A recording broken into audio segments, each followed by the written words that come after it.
Hello, my name is Jacob Daniels, and today in my lab we're going to explore pressure, more importantly air pressure, and all you need is a soda can, some water, and a stove.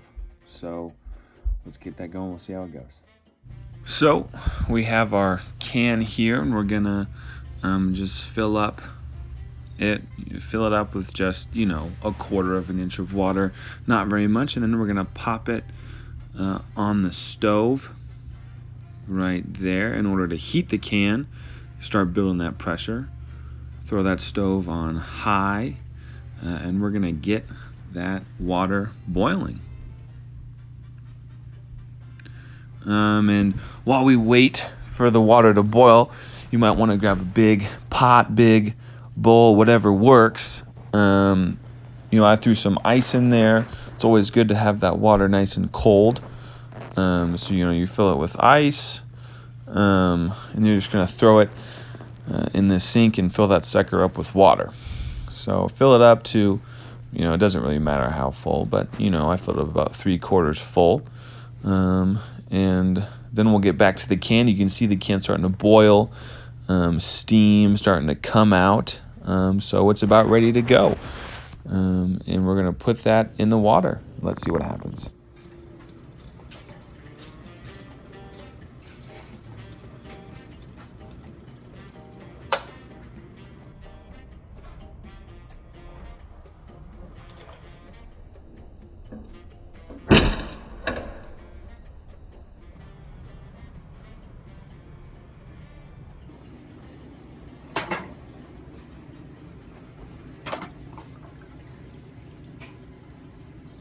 So, you're probably wondering what the heck just happened. Let me explain it. So, you have the can, right? My imaginary can. And we filled it just a little bit with water, so we have water in the bottom, the rest is air. As you heat the can on the stove, more energy is transferred to the water, and all of a sudden the water heats and creates water vapor. And so what happens is that water vapor floats up in the can, that air starts leaving, and the water vapor builds pressure against that can. So as it's steaming, as it's boiling, like you saw in the video, pressure is pushing against the outside of the can. And that's great because there's a lot of pressure in the atmosphere because we get a lot of miles above us of air pushing down. So that can is in equilibrium. That's why it's not crushed, it's just hanging, even though there's pressure on it.